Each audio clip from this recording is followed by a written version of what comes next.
Da-da-da. So here, give me a sec.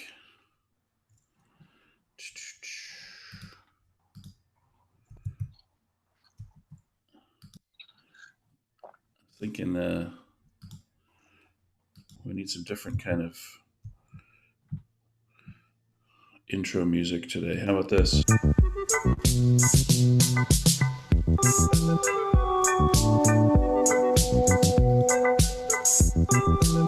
Like needy calypso. Yeah. All right. Yeah, I'm a big fan of the Farfisa. I don't know if you know about the Farfisa keyboards, but they're super cool. Italian brand from the 60s. I'm obsessed with the music that comes out of these things. So, all right, welcome back to World on YouTube. So, tell us your story, Jeremy. What are you thinking about? What leads you to? So you okay? So how did this happen? We just met like what 10 hours ago. Yeah, I was just tweeting at you because you were talking about, the need to rethink schools and all the rest of that. All right. So where are you in that journey, trying to figure things out? That's the question every day, isn't it? Oh, hey, we got somebody new coming in. Yeah, last year I had the great opportunity to be part of the founding faculty of the school called Catalyst, which was based out of Agoura Hills, California. And we were a school that was progressive, that valued project-based learning, game-based learning, entrepreneurial and design thinking, and we worked very hard to create an environment where there was real cross-curricular learning happening, where it just wasn't even like a second thought, just integrating everything as much as possible. Really kind of going back to your sort of one room schoolhouse kind of idea from back in the day. It wasn't literally just one room, but essentially. Right. And it was just really great what we were able to make happen. And the long story short of it is that the project really was a success academically speaking. But because the school was unable to secure funding to move past the initial first year, it had to close down this year. And then of course, on top of that, the pandemic happened, so we didn't even get to wrap things up in a real proper sort of way. I mean, we Yeah. still made some really incredible things happen at the end of the year. Like our art teacher had the kids come together to create a really amazing virtual art show where they not only designed some really powerful pieces speaking to their fears about the pandemic, but then also their hopes and dreams for the future. But they also designed the virtual space itself. And of course, you could do that kind of thing in Minecraft, but they did it in this other program called Art Steps, so they really even got to participate in experience design, where they created the whole feel of going through the place. So not just seeing the exhibits, but just like in a museum of how you walk through the area, and what you would encounter and how you encounter it. They did all that, and it was really remarkable stuff. That's cool. What was the name of the school again? It was called Catalyst, which it was that, I don't know if the Catalyst. website is still up, but it was catalyst-education.org.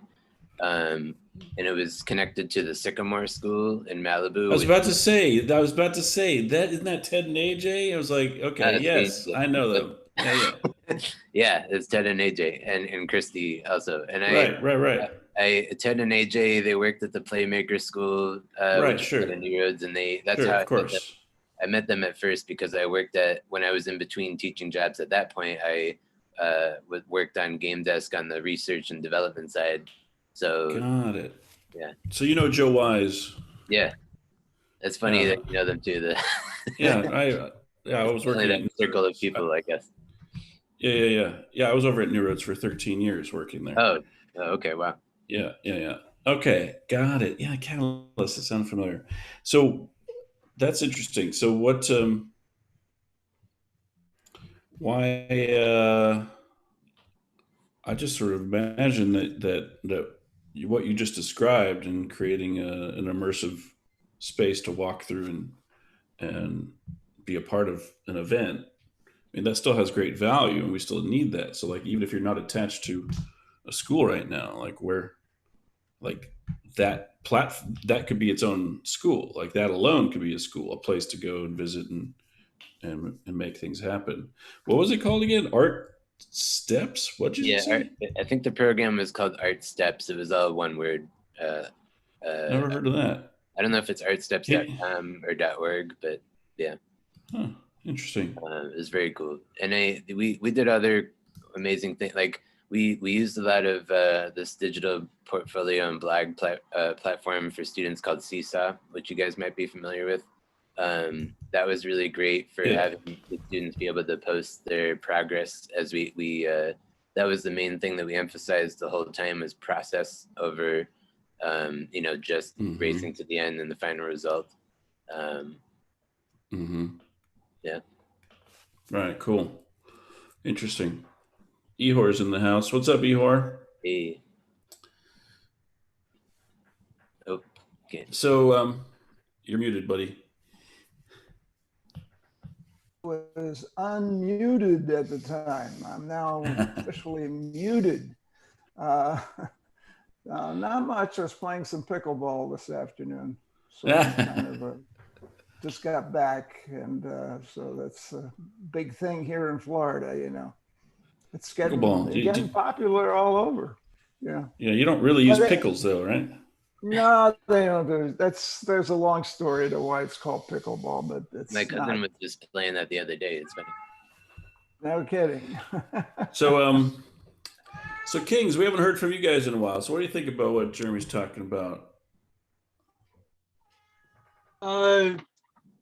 What I'm thinking about is Jeremy told the story there, and then the school is no more.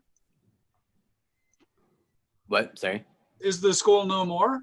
Yeah, the school. Well, the catalyst, the middle school part of it is no more because there just wasn't enough funding to keep it going. Right. The Sycamore School, the elementary school, is going to be in its 6th year next year, so they were able to keep that going. Yeah.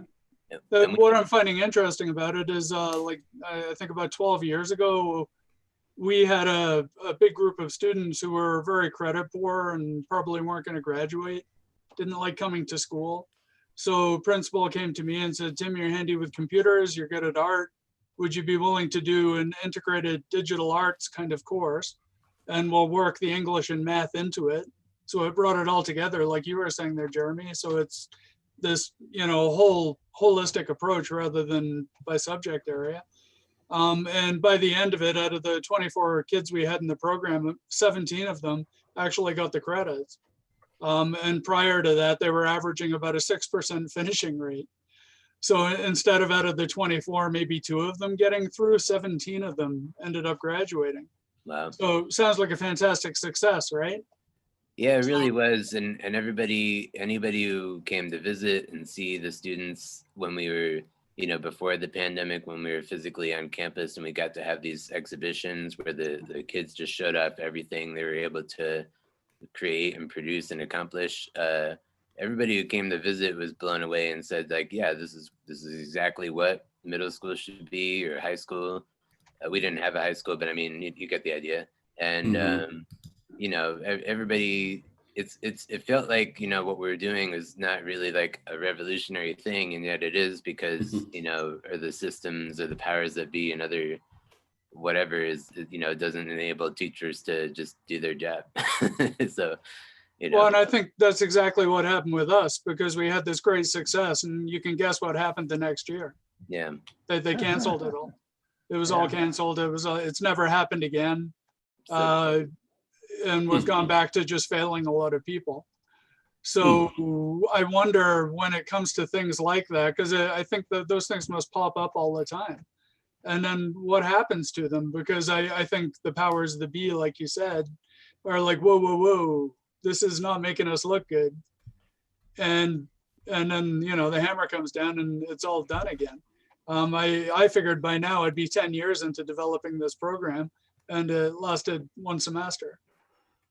So I'm just staggered by it. And if you wanted statistical success, if we were being driven by data, the data showed it being a fantastic success.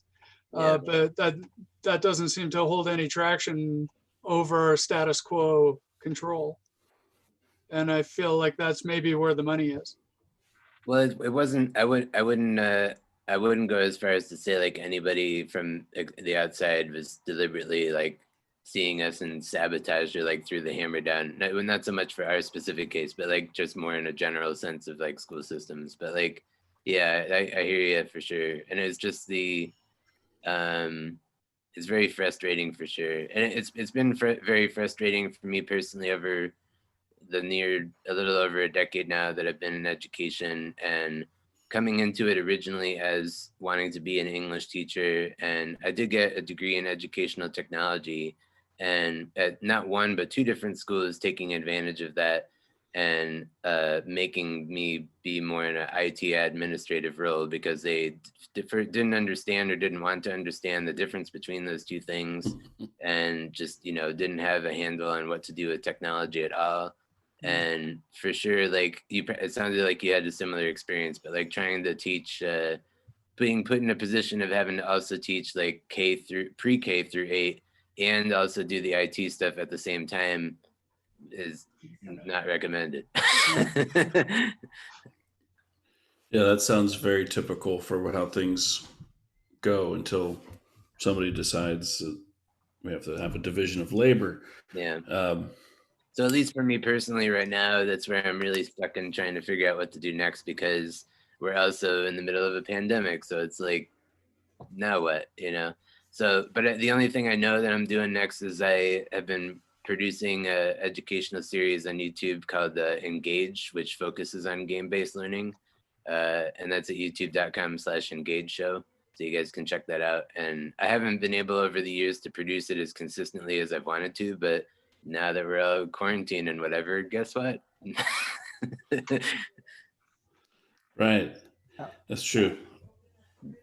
Unintended benefits. So, well, this could be an interesting thing for us to consider too. We haven't really talked about ways to encourage each other into, making virtual spaces where things can happen, and how do you, feed and grow a virtual space, right? Like, I mean, this here is a virtual space, Yeah. and it's relatively low maintenance, but it does take some effort to do something where people are actually interacting in some sort of like Second Life type situation. Then there's a lot more that needs to be done, and in fact that probably is the way to start really pushing too, because I think what happens is, like, we have this flat two-dimensional experience here, just staring at each other all the time in the little boxes, and talking, and like we don't really, like, I'm not doing anything. I'm just sitting here thinking, typing, talking, nodding, right? So like, so imagine from the kid's perspective, doesn't have the experience to, and perhaps the patience to sit through this kind of, which this becomes more transactional instead of immersive, right? Man. So that maybe we should try to push each other to think through that as well, and like put more energy into promoting and thinking about new ways of using existing virtual immersive space, or maybe we have a need to create a new one that doesn't exist. I mean, like I think we would all agree that the learning management software out there is, leaves a lot to be desired by educators. We just kind of all use it because you have to organize your assignments and organize your grade book. But again, that's just a big deal. You're not doing anything different from what we used to do with paper. There's no added value other than it's easier for somebody to put it on a master grid view and say, hey, wait a minute, you forgot to work on standard 3. So Yeah. so going back to that, let's just maybe there are some brainstorms or some thoughts that we could push through, and it doesn't have to be right now unless you've got something that occurs to you as I'm bringing up this sort of sub prompt here. Like, where are we pushing on virtual immersive space to be the next thing that we encourage? Like, and should we, and do we even want to do that? Like, what could we do in if everything were back to quote normal and face-to-face time, in the classroom without fear of infection, like would we want to use this kind of virtual immersive space? So what are y'all thinking out there? Daniel's in the room. Hey, Daniel. Hi, how you doing? I came in just as Jeremy was talking about art steps, and I looked at the website just briefly. Last night, I watched a performance from a group in New York. I think it's called Broadway Bunnies, where Broadway actors connect with middle school and high school kids in New York City. And with a program in India. And the performance last night was a Zoom type put together where the kids and the adults collaborated on performances. And kids from New York and kids from India talked about the experience and how much they valued it. I only mention that because I think just like we talked last week, let's aggregate blogs of what people are already thinking.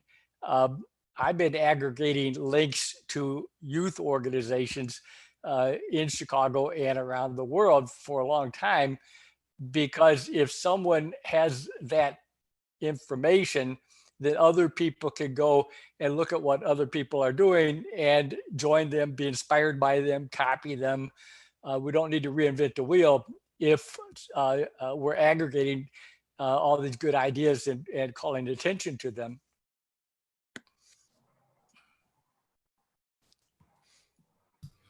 Yeah, that's interesting. I think,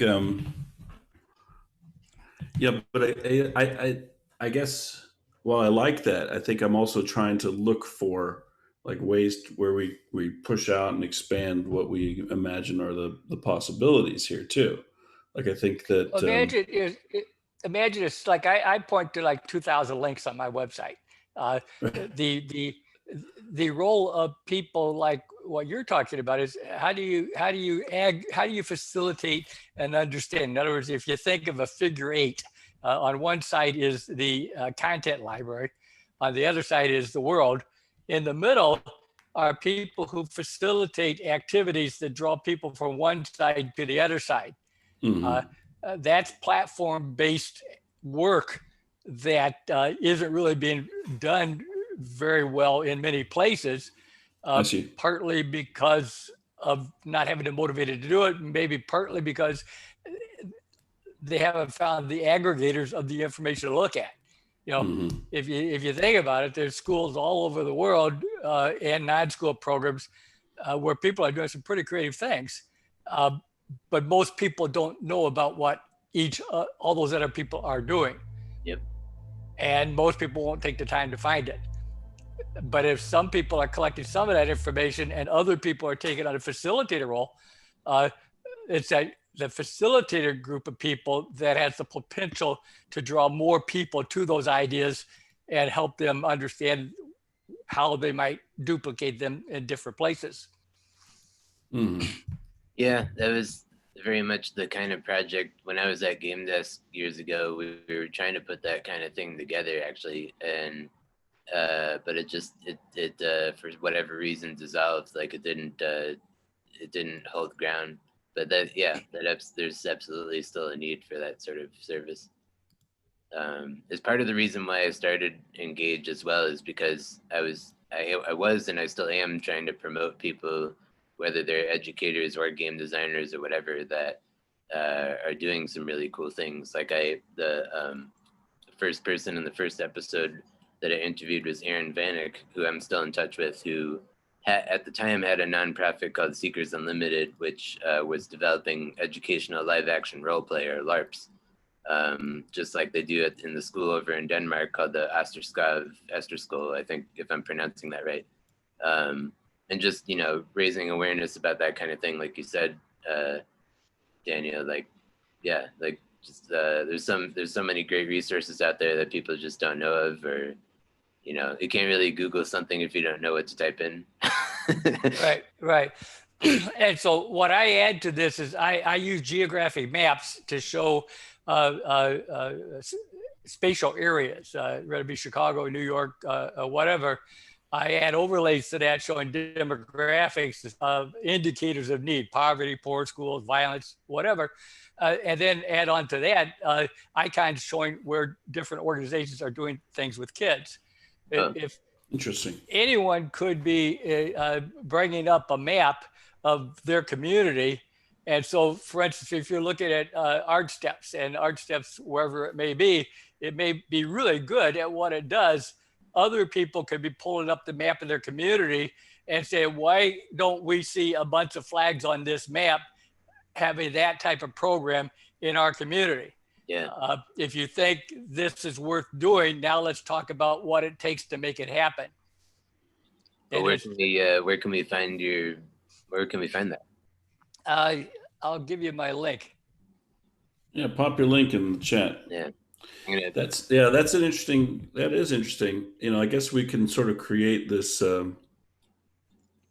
this immersion that I'm looking for, maybe is sort of in rough form, just by virtue of how we, as Daniel's put it, aggregate material, but then put it to use. Like maybe there's just something in a new way of processing and putting to use information to suit the need. Because earlier today, I was listening to a University of Michigan poverty narrative event that they started about 3 weeks ago, and they've had panels of news journalist people on talking about how they do stories. And the guy today, he talked about doing stories from the top down, where he had an idea of the big picture of what he wanted his story to be, but then he had to work down to find people to give him information about that story. And he talked about how he would use Facebook to post things like, say, I'm looking for people who have had some experiences of needing childcare during COVID. And that he got a lot of responses from that. Well, if you take that example into what we're talking about, the people collecting information and organizing it and facilitating it could be out on these different platforms saying, who's doing something to eat with kids?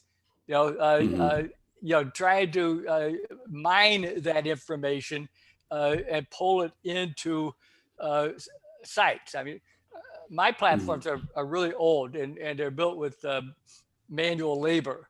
There's automation technologies that people are using today to scraping the internet for information that could collect this information maybe a lot easier than I've ever done it. And in doing so, make it more available for other people to facilitate using that information to try to fill spatial areas with needed programs. Yeah, that's interesting. And then, you know, what you're saying also reminds me, I've been thinking, Ihor, a lot about what you've been talking about. And and I got your book, so thank you for that. I'm very excited to dive into that. But like the focus on story, you know, and like looking at ways that an engaging narrative can sort of create this container for things to happen, you know, separate from and really almost independent of our typical march of standards, benchmarks, units, lessons, activities, grades, etc. But like focusing on story itself. And then Daniel, if you merge those ideas, like the stories that are relevant and interesting to a local community, and if that community has access to an aggregated, you know, up-to-date, reliable information feed that, you know, gives them, you know, a way to pull things together, there is this immersion experience that happens. And maybe that's the best way to go. Maybe that really is, and it kind of speaks to some of the things that have come up in the blogs that we've been studying so far, is just looking at just the need for people to have the agency, and the agency comes from, that, their own micro school, their own, small version of what it is they see as their educational needs at a particular time. Well, there's a lot of examples of educators who are teaching kids to tell stories and to tell them through video or through blogs or through any number of different mediums. They're not necessarily saying tell story for a purpose, and they're not necessarily saying, you got to tell that story over and over and over for a long time before people begin to listen and respond. I worked in corporate advertising for about 17 years. And, every year we were out there 3 times a week with advertising to about 20 some million people saying, we got stuff that you want, and it's at our store and it's on sale this week. And we did it over and over for year after year. Media stories, they don't repeat over and over in a way that they would attract attention. And the things we're teaching kids to do, they may do great one-time stories, but not necessarily learning to repeat that story in 5th grade, 6th grade, 7th grade, 8th grade, 9th grade, 10th grade, to the point where they begin to see the map of their community change as a result of those continued stories. Yeah, I just find that the obstacles I have to having more story related math materials is just the fact that NCTM and the organizations feel that they have all the knowledge that they get from their inside their tent, so to speak, and they don't look beyond the tent. I mean, there's always groups of people, small groups, but every time I try to Google or find some, it's very hard to find in math.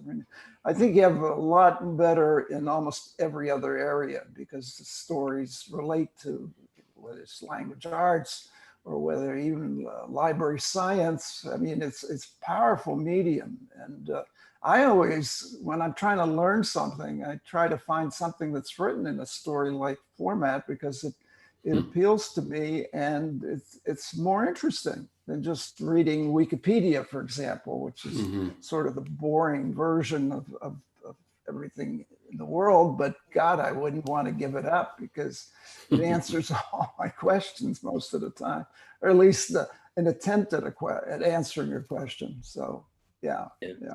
I also have been thinking about my experience as a young person and it was my transition out of teaching, was the work that I did at Spofford Juvenile Detention Center with a woman named Toni Stone who got the project going.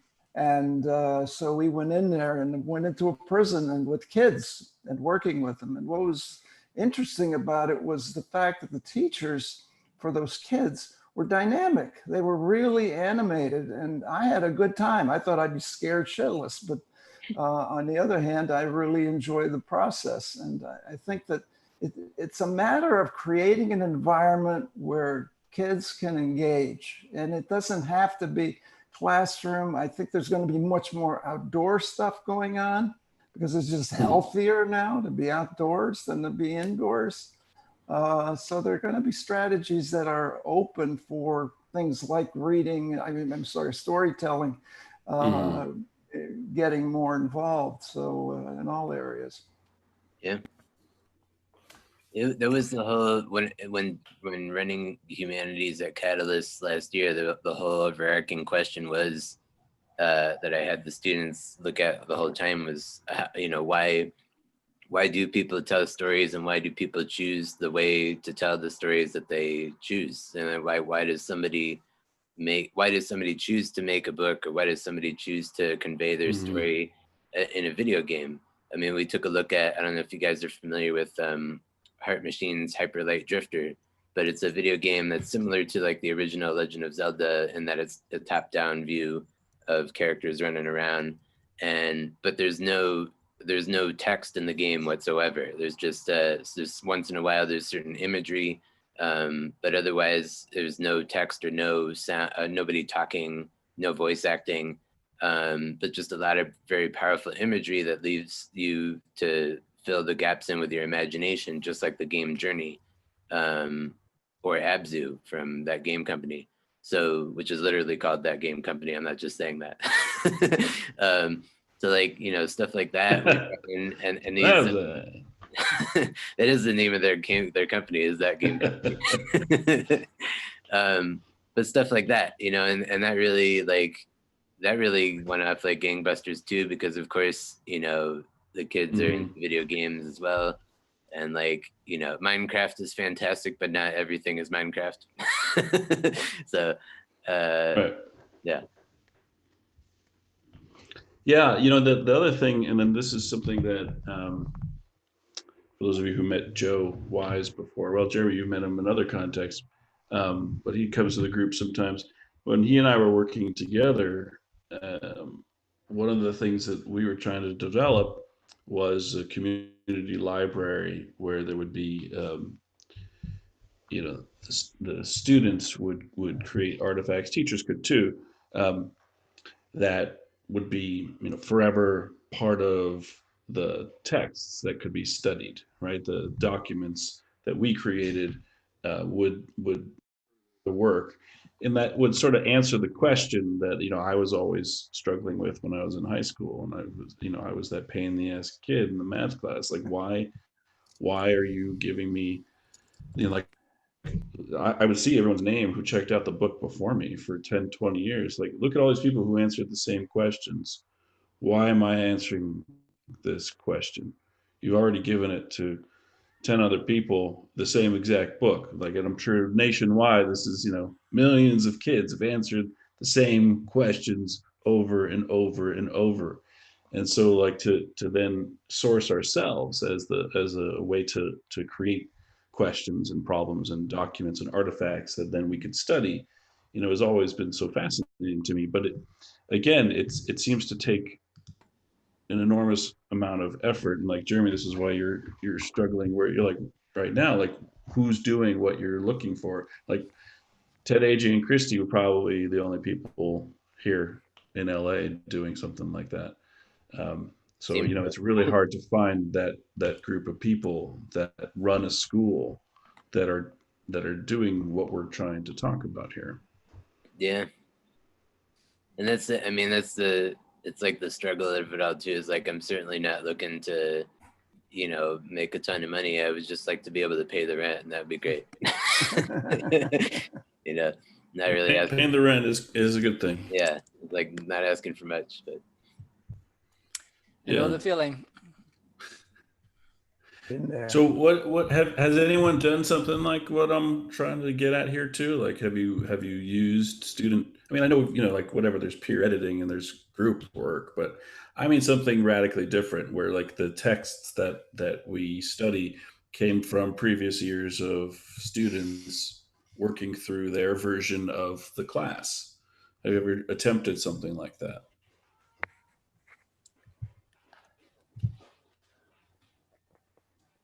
I can give you just a really small example. I've had interns from different colleges work with me from 2006 up to 2015, and as small as a week, as long as a year. And I had them look at my blog articles, look at my maps and my visualizations, and then create their own interpretations. And so 2006, 7, 8, 9, 10, every year there were at least 2 teams of kids creating something. So that by 2013, there was quite a bit of accumulated work done. So that year I said to the students that came in, instead of you creating something new, why don't you look back at what was done before and create something that shares what previous students did. And one did that with a video, and one did that with a Prezi presentation. Both of them were really creative in terms of highlighting or shining the spotlight on work done by others.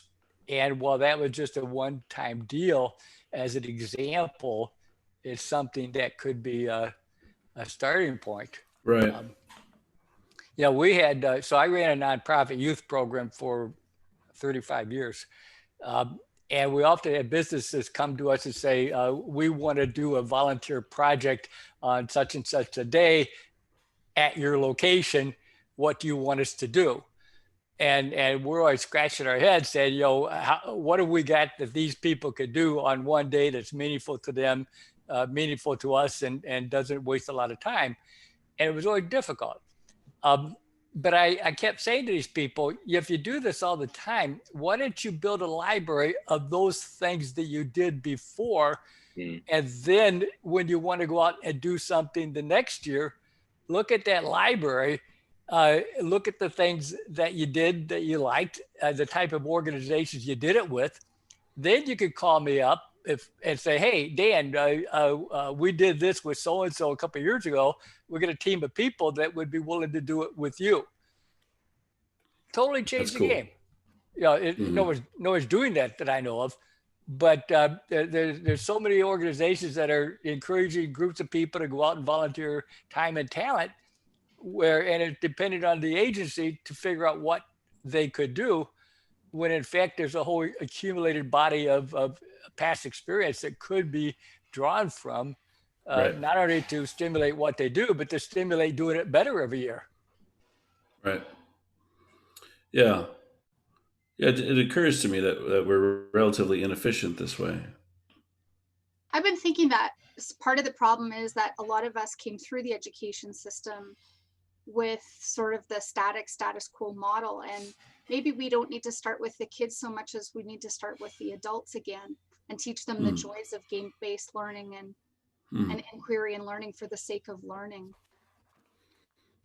Yeah. You must have read my blog. It's all about, if teachers don't have any experience with this stuff, then you can just forget about it.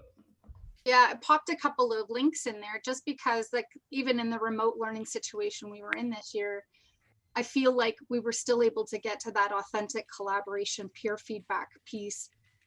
But the leap was, and this is the leap that I don't see a lot of adults take either, is they had to be okay with sharing and would just keep pushing the boundary of what they thought was safe again and again and again. But then, the idea was to do small group peer feedback before you even submit it.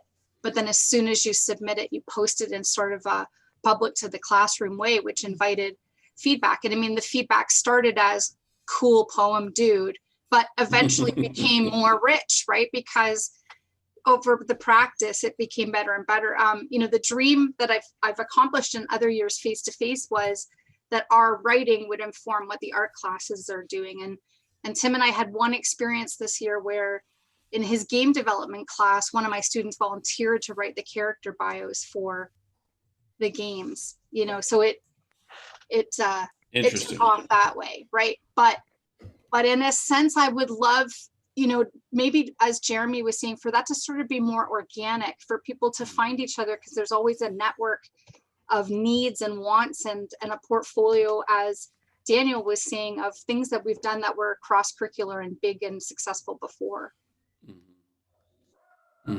Yeah, because what we tried to do at Game Desk was we were going to launch this thing that was called Educade, which would have been like a real cool, just some sort of a community-based website where we would offer, we would take a look at various games and apps and tools and all this and that, and give our take on it, but also give a very quick rundown to, for educators to be able to get in a nutshell what X, Y, and Z is all about, or Hyperlight Drifter or Minecraft, whatever. And then we would offer some of our suggestions for facilitation ideas, but then also, have like a Pinterest type of thing where educators would pop in, like, well, here's the cool thing I did with this game. And then it'd be, we'd be like, oh, wow, that's amazing. But I don't know why, I really have no idea why the project never really fully came out, or just why it sort of fizzled out at the very end. I know, but and as far as I've seen, the only other people that have done anything remotely similar to this is like Common Sense Media. But but it's like, and Common Sense Media is pretty great, but it's not doing the same thing. So yeah. I love all the fake parent accounts on there. Yeah. No, this game is perfect for your 7-year-old. Don't worry. Yeah. Who wrote that? Yeah, that is interesting. Like there is no hub really. I think that's why we all create different satellite systems here, and I'd be worried, I guess, about too big of a hub that's too centralized at the same time. But I think it is interesting. There, every school I've been in has some sort of version of trying to create its own core, or any group I've been in tries to do that. And it is, it takes somebody who will be the librarian really, and the historian, the archivist, right? You do need that person to do that. Of course, we cut the librarian positions almost as often as we cut the music Right. teacher. Right. So yeah, that's odd. What else you guys thinking about out there? So let's see. So I know Daniel wrote a piece, Ihor wrote a piece, I wrote a piece. Jeremy will get you to write a piece. Kings, maybe we can get you to write a fresh piece after you're done lifting 3,000 pounds. Maybe you could write something fresh. I think that would be good, that we keep pushing each other to write, and then we read what each other's up to, and then try to solidify maybe what this group is about. And maybe, I don't know, maybe by the end of July or mid-July, we can perhaps put something out there, even if it's like a one-page document that's sort of harvested from the various blogs that we've written, and say, like, if you're thinking about how to open school, don't. Or if you're thinking about how to, that's the end of the paper. Just don't. Just stay home. When you look at my blog, I'm not a classroom teacher. So a lot of the stuff you guys are talking about, I'm one step removed in terms of out of school time. But if you look at my blog, right. I'm modeling what I'm talking about. I aggregate links, and then I use my blog articles to share those links. So I'm doing 3 parts. I'm collecting the information. I'm trying to get people to look at the information, and I'm helping people understand the information I'm looking at. Cool. Other people can do the same thing. Any of you guys or any of the educators you're talking about, your blogs could begin to say, here's 10 blogs I looked at this week who have ideas that I think are really interesting. And you can specialize that. They're interested about what to do with math.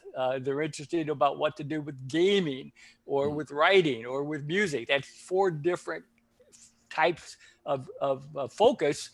Could be 4 different writers telling those stories. Could be a lot of people drawing from the same collection of links to facilitate understanding of what they're capturing and seeing. So that's what my blog is, kind of a model that might give some I like idea. that. That having you just say that now just like totally reshaped how I've been looking at your blog. I'm like, oh, okay. Like so like but that's really interesting, because I mostly have used blog space just like, here's what I'm thinking about, and I'm going to do this once a week, and then I come back in 2 months and I write something else. So but I like what you're saying. Like, it's actually a way, it's a manner of thinking. It's a way of putting things in a usable form to try to shift and create change. That's cool. Well, remember, I said that my background was in corporate advertising. So from Chicago, we supported 400 stores around the country where our advertising was intended to say to potential customers, come to our store. So there was every ad had a purpose of trying to create an action on the part of the customer. If you look at my blog articles, they're unpaid advertising, if you will. They have the same consistency. They're not as sophisticated, but they have that purpose. How do we get readers to go through the blog and then to the places where they apply the ideas? And how do we repeat that action weekly. Nobody ever told me how to use a blog. Well, I'm not sure everyone uses the blog the way I do. Yeah, But there are a lot of good. people in this conversation that come from an advertising background either. Yeah. No, that's true. I ran an organization called the Council for Technology and Math Education for 34 years. And they're an affiliate group of NCTM. And one of the things that I would do is exactly what you're talking about, is to try in every month or so, or even more often, write a blog that includes a lot of information about what's going on. And I think a lot of people do that informally. You probably do it much more formally in the sense that that's kind of your mindset, in terms of getting people shared. And I realized that I had the same thing going on. And unfortunately, the group ended with my retirement, and no one wanted to pick it up. They didn't think that having an independent no one needs group, to do anything anymore, apparently. No, yeah, that's true. But everybody's doing, but they're not building on history. Right. And the good stuff. And Yes. that's what we were talking about, how the West was won, and other programs that are dying out. And they were brilliant programs. Right. And it's a shame that they go Right. away. And there's another program called Green Globs that I've been pushing with the author, because Desmos went to them and said, look, we like your program. We'd like to do it. And of course, they have a young, aggressive team that could do it, but somehow he's reluctant to give up ownership of it. And that's another struggle. Individuals own something, and it's great, and the world needs it, but there isn't the desire on his part to let go of it. And I haven't given up. I wrote to him recently, and he shared with me that he's still working on a Mac version for the later OSs, but it doesn't run on the latest Catalina operating system on the Mac, his program, Green Globs. So I was thinking a lot about what you were saying there, Ihor, because to me, it goes back full circle to what Brian started with, and that like these things are missing from the LMS, the VLE too. And so even if we go to a hybrid model where we're on again, off again with face-to-face school, if we had something that was a bit more community, a bit more about networking and sharing, a bit more about portfolio process, I still miss wiki spaces for that exact reason, because there was like this static piece and then there was a living piece, and I want that perfect hybrid, but the LMS certainly doesn't do that for me. We're using, the Google platform here, and it doesn't do it for me because there's no longevity piece to it. I don't know how we talk to the people who design these spaces to start thinking of it as a longitudinal community space instead of a business model, maybe. I tried some time ago when I first started using Seesaw to get them to help me use it as also for professional development kind of stuff, because, it would serve, like you're just saying right now, it would serve educators equally as well. And they're more focused on like the student portfolios and whatever like that. But it's like, yeah, man, of course you can use it for teachers too. You don't see that potential yet, but yeah. We have a product here in Canada we're using called My Blueprint. Is anybody else looking at that? Not familiar. What's nice about it is that, the kids can capture Seesaw-ish, like a little bit of evidence, and then put it in there as a growing K-12 sort of piece. But then it also connects to their high school planning and their post-secondary pathway planning. But, why couldn't, I don't know. I just feel like everybody keeps trying to reinvent the very basic wheel, and nobody's put it all together yet. Yeah. That's for sure. Yeah. That's why we make fun of, all those, you're going to zoop your bleep and flop your flabadoo, and then you'll upload it to blagga. And then next thing you know, I'll assign you Silicon Valley. Yeah, that's so crazy. Yeah. And then the platform changes and they have to relearn it all over again. And we wonder why we have a digital fluency problem, right? Yeah, you're right.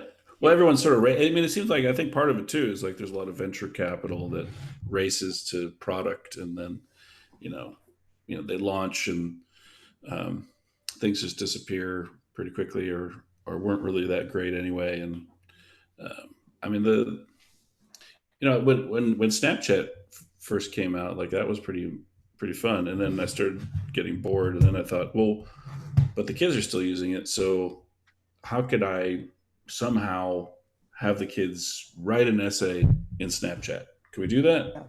Like, what does that look like? And then so we talked about it for an hour, and then we tried stuff for a few days, and then like it was really cool what they were coming up with as ways of communicating with each other in this medium that was so different from how we would, think and write on paper, right? But it was still thinking and writing and responding and coming up with interpretation. And it was only because I just asked a question. Like I thought, like I probably even said, this is probably a stupid question. I have no idea if there's any good answer here, but here we go. And it turned out to be so much fun. And then we could, broadcast them on the big screen and watch the group story, which was essentially the essay. And then we could critique and make it better and figure out like, well, why did we transition from this to that? And what is of value in what now we're consuming as the media product, right? And then that just leads to more iterations, and then it could apply and transfer to other types of experiences. But again, like it's only because I wanted to fool around with the idea. So like there's we create software that we have no intention of using in schools, but that if we hack it into school, then we actually can find something interesting. My issue is like a Flipgrid ideas, like like everyone's on Flipgrid, and you have to have a Flipgrid, and like, oh my god, if you're not on Flipgrid, then did you know that Flipgrid has rubrics? Like, oh my god, yeah, really? Ooh. Flipgrid has rubrics, great. So like like big deal, like you're not doing anything with it, you're just but yeah, it feels like you have to take software that has no intention of being in school, and then make it fit somehow just to see what you can do and to create new ideas. But like the software written for school is the same problem. It's like buying a textbook. Right. Like it's already determined what you're supposed to do. Mm-hmm. It's a worksheet. Yeah. It's a similar issue when it comes to educational games, that right. You get the chocolate covered broccoli issue, where like, we're just gonna dress it up and make it look like a game. Right. It's not, it's a flashcard. Right.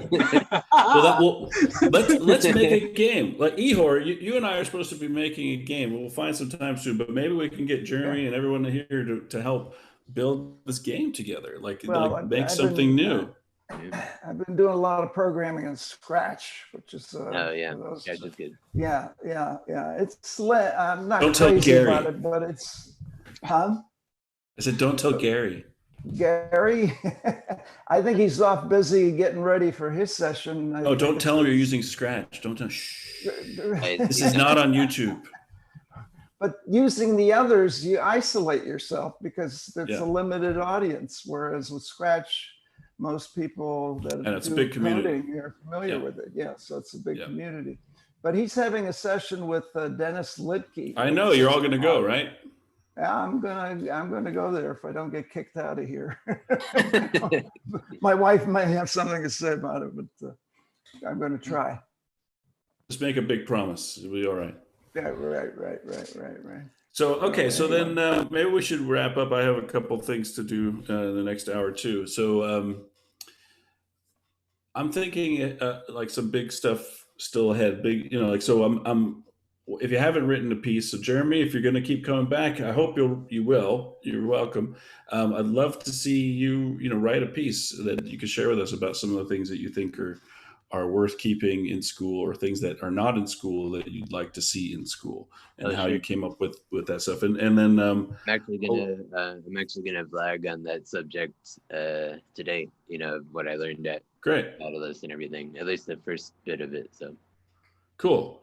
Great. And Kings, if you got something on your mind, that would be great too, to get some fresh writing, and then we'll keep pushing on that part of our group. And then just like other things, like, so I mean, this is no joke. We're going to write this program game somehow, I love Ehor, that. but I'd love to see. Oh, I mean, oh. the two of us can't do it alone, so No, maybe no, we should.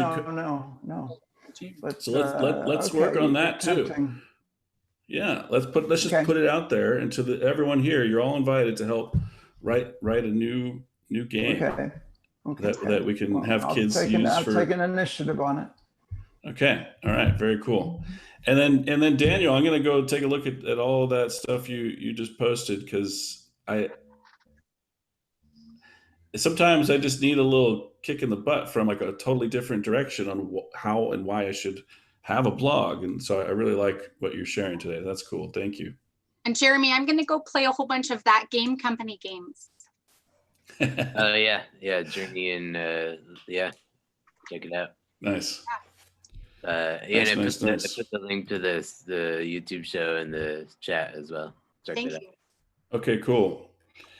All right. Well, it looks like we need to finish up with some outro music, and then we'll be on our way.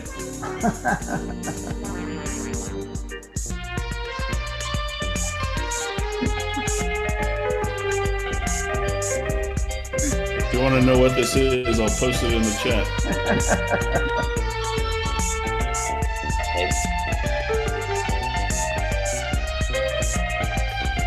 All right, everybody. You're awesome. I'll see you soon. Thanks for being here.